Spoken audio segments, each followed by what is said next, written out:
நண்பர்களே வணக்கம்.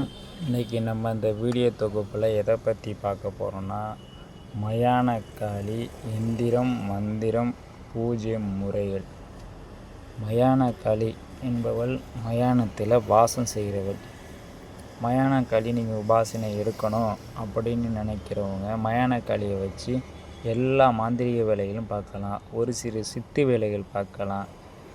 மயானக்காளி மாந்திரிகத்துக்கு மட்டும் இல்லைப்பா, சகல செல்வங்களையும் அள்ளித்தரவள் மயானக்காளி. சில பேர் எல்லாம் மாந்திரிகத்துக்கு தான் பயன்படுத்தலாம் அந்த தேவதையை அப்படின்னு நினைக்கிறாங்க. அப்படியெல்லாம் கிடையாது. மயானக்காளியை பொறுத்த வரைக்கும் அனைத்து செல்வங்களையும் அள்ளி கொடுப்பவள். மகாலட்சுமிக்கு ஈக்குவலாக அள்ளி கொடுப்பவள் மயானக்காளி. இந்த மயானக்காளிக்கான எந்திரம், பூஜை முறைகள், தாயத்து, மை எல்லாமே நம்மக்கிட்ட இருக்குது. வேணுங்கிறவங்க கமெண்டில் கேளுங்க, வாங்கிக்கலாம். சும்மா சில பேர் வாட்ஸ்அப்பில் ஃபோன் பண்ணி ஆனால் எனக்கு எந்திரம் வேணும் வாங்கிக்கலாமா, தரீங்களா அப்படிலாம் கேட்குறீங்க. வேணுங்கிறவங்களுக்கு கண்டிப்பாக தந்துடலாம். அதே மாதிரி ஒரு சில நாள் மட்டும் பூஜை பண்ணிவிட்டு தூக்கி போட்டுறக்கூடாது. ஏன்னா நீங்கள் தூக்கி போட்டிங்க அப்படின்னா அதுக்கான பாவமும் கர்ம வினையும் உங்களை சேரும். 75% மயானக்காளி இதில் காட்சி கொடுப்பாங்க. அவங்கவுங்க கர்ம வினையை பொறுத்து காட்சி கொடுக்கும். நேரில் சில பேருக்கு கனவுல கொடுக்கும், சில பேர்களுக்கு ஒரு சில அறிகுறி மூலியமாகவும் கொடுக்கும். மயானக்காளி உபாசனை எடுப்பதனால என்ன நன்மை அப்படின்னு பார்த்தீங்கன்னா, குறி சொல்லலாம், முக்காலத்தையும் சொல்லலாம்ப்பா. மயானக்காளி வச்சு அது மட்டும் இல்லைப்பா, ஒரு ஆன்மாவுக்கு முத்தியை கொடுப்பவள் மயானக்காளி. இந்த மயானக்காளியை நீங்கள் பூஜை செய்யணும் அப்படிங்கிற முறை எப்படின்னா பார்த்தீங்கன்னா, ஒரு அமாவாசை அன்னைக்கு காலையில் 4 to 6 பிரம்ம முகூர்த்தத்தில் நான் கொடுத்துருங்க இந்த எந்திரத்தை எழுதி சுத்தி பண்ணிக்கணும். சுத்தி பண்ணுறதுனா ஒன்றும் இல்லை, மஞ்சள் நீராலேயோ இல்லை இளநீராலேயோ ஒரு எலுமிச்சம்பழம் சாராலேயோ நீங்கள் சுத்தி பண்ணிக்கலாம்.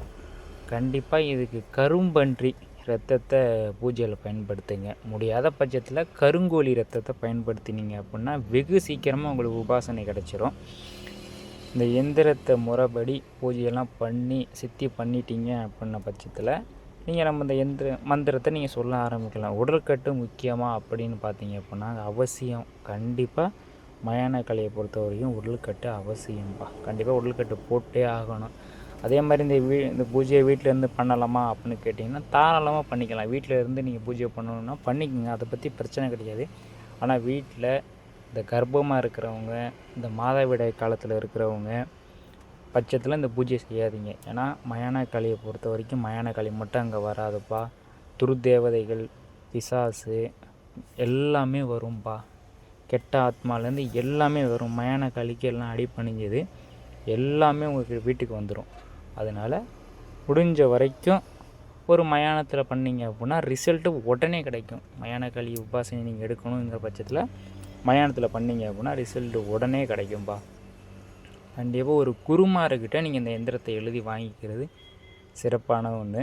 இல்லை உங்களுக்கு வேணும் அப்படிங்கிற பட்சத்தில் நம்மகிட்ட கமெண்டில் கேளுங்க, நான் செஞ்சு தரேன். அதை பற்றி ஒன்றும் இல்லை, செஞ்சு வாங்கிக்கலாம்ப்பா. வேறு என்னப்பா, மயானக்காளியை பொறுத்த வரைக்கும் நீங்கள் படையல் போடணும்னா அவசியம் படையல் போட்டு தான் ஆகணும். அதில் மாற்றமே இல்லை. அசைவ படையல் போடுங்க. வெத்தலை பாக்கு, பூ, பழம், தேங்காய், பத்தி, சூடன், சாம்பிராணி அவசியம் காட்டணும்.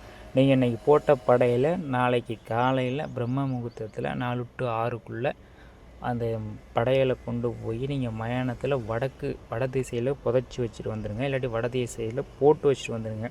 இல்லை அந்த நீங்கள் அதை சாப்பிட முடியலனாலும் தாராளமாக நீங்கள் சாப்பிடுங்க. பூஜை செஞ்சு நீங்கள் மட்டும் சாப்பிடுங்க, மற்றவங்க யாருக்கிட்டையும் கொடுக்காதீங்க. காலையில் 4 to 6 இந்த பூஜை செய்கிற முறை காலையில் 4 to 6ப்பா. உங்களுக்கு வேணுங்கிற பட்சத்தில் கமெண்டில் கேளுங்க.